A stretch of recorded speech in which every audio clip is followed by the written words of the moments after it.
Почитувани, во ова неделно интервју на Слободна Европа разговараме со председателот Стево Пендаровски. Господине председателе, добар ден. Добар ден. Председателе, втор бран коронавирус, изборите се закажани за 15 јули, но најпрво да ве прашам, вие предупредивте на последици ако нема договор за избори. Рековте дека има обиди за дестабилизација и безбедносна криза во поширок контекст. Мислевте на Србија, Косово, на Русија можеби, или можеби препознавате одредени надворешни влијанија кај политичките структури во Македонија? Сликата е малце покомплексна и не се однесува само на овие работи кои ги споменавте. Ако паметите, јас на мојата прва пресконференција чинам дека беше по повод прогласување на првата воредна од 30 дена во март. Предупредив дека во тој период нашите служби имаат попречено неколку обиди за влијание со политичка пропаганда, со лажни вести, така натаму.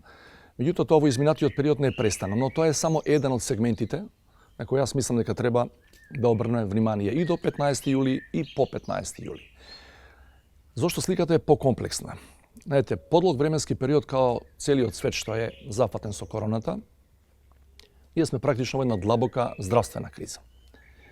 Секоја држава се носи со оние капацитети кои ги има, меѓутоа неспорно е дека тоа трае со месеци, дека ги исцрпува капацитети на нашиот здравствен систем и другите ресурси, и дека ќе трае уште не знаеме колку месеци, можеби и година до две, додека не се најде вакцина.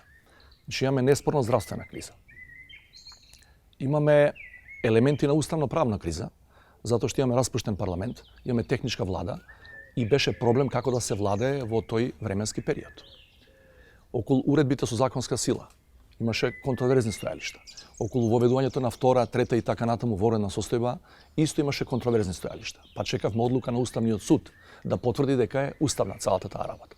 Значи имаме неспорно, велам, уставно-правни дупки, празнини кои се пополнуваа во од, и бидејќи прв пат во нашата историја воведовме воредна состојба, не беше едноставно тоа и од правен аспект да биде како што треба, бидејќи не може да импровизирате и со правни еквилибристики да се обидувате да пополнувате дупки кои ги имаше премногу на тој пат. Доаѓаме до политичката криза. Ние имаме техничка влада која имаше само една задача – да подготви избори. Бидејќи изборите се пролонгираа од познати причини, поради короната, ние имаме практично две глави во владата, имаме политички партии од власт и од опозиција, кои внатре, благо кажано, не функционираат на идеален начин. И тоа создава постојано политички тензии, имавме пред неколку дена на еден ист безбедносен настан, ако сакате да го наречеме така, две полиции на лице место со спротивна агенда. Јавноста знае за што зборувам. Значи имаме, да ја наречам, елементи на една блага политичка тензија внатре во владата. И на крајот го имаме регионалниот контекст. Да не забораваме, Косово е долги години на нашата граница со нерешен меѓународен статус и на 27 овој месец, после неколку години, се најавува рестартирање на тие преговори. Од тоа како ќе заврши косовскиот случај или проблем, како ќе се реши, ние и сите во регионот околу Косово сигурно ќе почувствуваме ефекти. Добри или лоши ќе видиме. На се тоа му претходеше една политичка драма од неколку месеци, како и за се друго, впрочем, кај нас.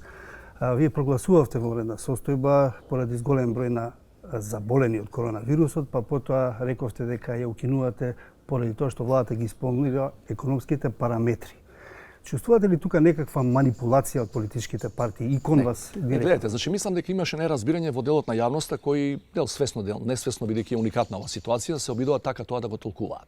Значи гледате, бројката на заразени не е небитна од човечки аспект и на починати се разбира. Меѓутоа, јас со воредната состојба дозволив владата да владее во време кога нема парламент. Значи владата во исто време да биде и парламент, да носи закони, и влада да ги имплементира законите. И во таа ситуација логично е дека вие давате, за да може да владеете, од политички причини воредна состојба. Не давате заради бројката. Во меѓувреме, бидејќи на почетокот тоа не затече, ние немавме ресурси толку во делот на медицинска заштитна опрема, во делот на помош на оние кои останаа без работа, имаме првпат полициски час воведен во значајни делови од државата и владата додека се снајде, додека со уредби со законска сила не обезбеди доволно залихи, доволно ресурси за да се спротивстави на тоа и да им помогне на луѓето кои останаа дома, не можеа да работат и останаа без приходи, затоа беше неопходна воредната состојба за да се владее во таква ситуација. Сега владата, и јас не велам, има помалку и не велам дека короната е под контрола. Меѓутоа велам, сега владата ме информира писмено дека има доволно залихи дури до крајот на годината, финансиски и други ресурси да се спротивстави на короната. Тоа е. Се разгорували национализмот сега пред избори? Знаете, мојата теза околу национализмот пред избори, сум ја кажувал и порано и низ годините, не мислам дека игра битна улога, битна или доминантна, ниту пресудна улога за тоа кој ќе биде изборен победник. Вакви одредени изблици на национализам кои се мене ми се чини свесно медиумски насочени за да постигнат ефекти кај таргетиран дел од популацијата. Кој ги се насочува случува? председател? Па политичките партии кои учествуваат на избори. Оние кои сакаат да направат резултат и сметаат дека нивниот електорат, партиски електорат, предпоставени гласачи, сакаат тоа да го чујат.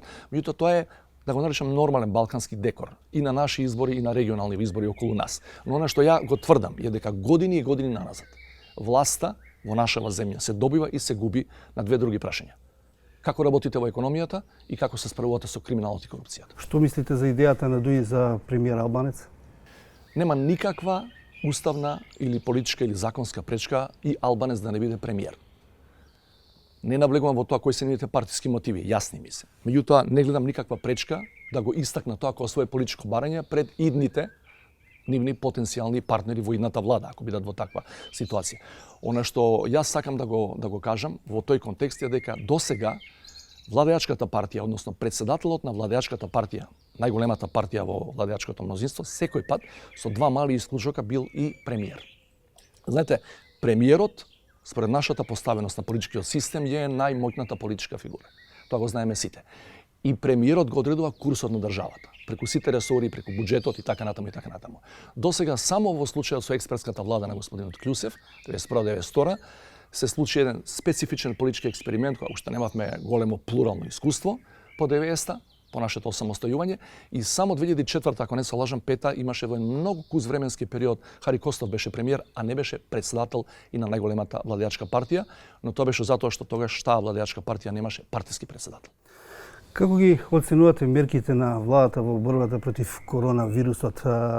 Сведоци сме, знаеме дека здравствените власти предлага одредени мерки кои владата сепак не секогаш до крај ги исполнуваше, например верските празници. На ниво на системски решенија контра пандемијата, мислам дека нашата држава воопшто не се разликуваше ниту од опкружувањето непосредно, ниту од другите држави во светот, повеќе или помалку. Практично јадрото на таа политика, на тие политики, на тие мерки беа препораките на СЗО, на Светската здравствена организација. Но нормално е дека во држави кои немаат такви ресурси и држави кои се практично во историска смисла колку вчера осамостоени и немаат и полога институционална меморија, да планираат на стратешки начин следниве децении и децении, дека ќе се случуваат вакви испади од системот, да ги наречам. Значи, во делот на примената на мерките беа тие. Во делот на примената на мерките ние потврдивме, како држава зборувам, но тоа не е потврлење на владата во целина, потврлење на некои важни сегменти од општеството и се разбира потврлење на дел од граѓаните кои се уште и ден денеска не се свесни дека тие мерки мора да се применуваат. Тоа е единствен начин за превенција на оваа зараза. Данот верските празници па навака почна тој втор бран за кој сега зборува и министерот за здравство Венко Филипче. Така да владата сепак можеше да го спречи тоа. Знаете што, владата се согласувам дека можеше. Јас мислам дека делови од владата со тоа што селективно ги применуваа прописите и мерките и законите во однос на верските заедници конкретно, мислам дека дополнително придонесува да се шири вирусот.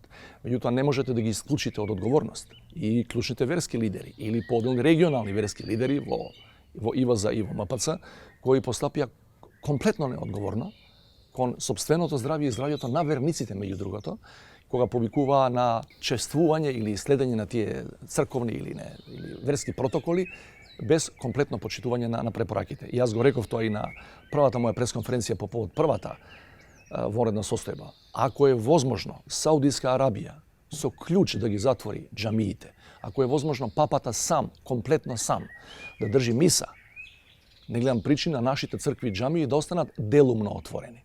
И ние во тие две најголеми верски деноминации делумно или селективно да ги применуваме прописите. Или работат, или не работат.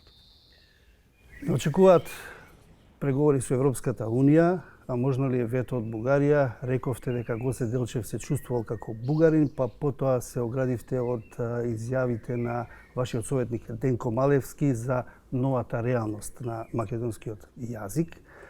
И рековте дека ако е тоа услов за Европската Унија, не ни треба. Никогаш не сум зборувал за тоа како се чувствувале луѓето во минатото. Значи не зборуваме за чувства, зборуваме за тоа што некој напишал на документ, бидејќи единствено тоа можеме да го провериме денеска. Значи кој како се декларирал и денес и тогаш е податливо, видливо е од документацијата. Инаку во можеби должам едно кусо образложение во однос на изјавата на професорот Малевски. Значи во што јас и тој се разликуваме. Јас не мислам дека македонскиот народ произлегол од бугарскиот народ. Со истата квази научна аргументација можеме да кажеме и дека македонскиот народ во еден дел произлегол од српскиот народ, во минатото или од грчкиот народ. Етногенезата, тие процеси не се одвиваат на таков начин. Еден народ да се изроди од друг. Има многу мешања, има многу влијанија, посебно на овој простор кај што сме и денеска прилично хетерогени во таа смисла и не мислам дека баш тоа така оди до 900 и некоја сме биле бугари, после тоа сме биле македонци и дека комплетниот македонски народ произлегол од бугарскиот народ. Значи, во тој дел, меѓутоа се разбира тоа е право на еден интелектуалец да изложи своje мислење и затоа не мислам дека треба да има други санкции. Да, и очекувате ли вето? Не. Не, дефинитивно. Мислам дека Бугарија ја има научено лекцијата од претходните децении, во смисла дека можеше да биде многу покрупен регионален геополитички играч и геоекономски играч, а тоа не го направи. И не треба да влезе во матриците на 19 и 20 век. Мислам дека нема да влезе комплетната бугарска политичка елита, бидејќи ќе сака во нашава држава да биде присутна на поинаков начин. Повеќе и на поинаков начин. Не со блокади и со вета. И мислам дека е добро да погледаат во примерот со Грција. После Преспанскиот договор, Грција неспорно се позиционира као клучниот регионален играч, на кој години и децении наназад му беше оневозможен пристапот од оваа јужна страна кон Европа, бидејќи имавме спор кој траеше. Какви ви се сега односите со српските лидери по она остра реторика од Белград, дека е подобро да молчите на јазикот кој само Србија ни го признавала? Тоа ве изјавите на председателот Александар Вучич и на министерот за одбрана Александар Вулин, како реакција на вашата изјава дека би било погрешно, односно би имало штетни последици евентуалната промена на границите меѓу Србија и Косово врз целиот регион. Не сметам дека треба да одговорам, бидејќи мојата изјава во однос на Косово и преговорите Косово-Србија е кристално јасна. Кој сака да ја разбере, ќе ја разбере. Кој има друга политичка мотивација, нема да ја разбере и ќе ја коментира на таков начин. Само една реченица, македонскиот јазик е признат во целиот свет.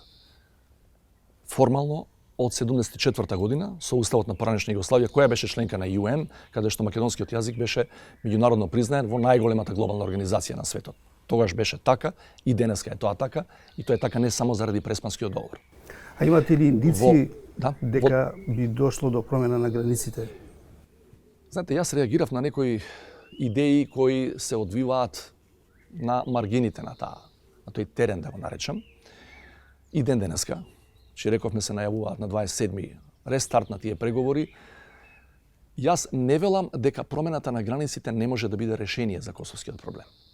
Она што јас морам да го кажам, бидејќи ми е тоа обврска као председател на оваа земја, е дека промената на границите не сме да доведе до домино ефект во регионот и не сме да чепка да задира во нашите граници.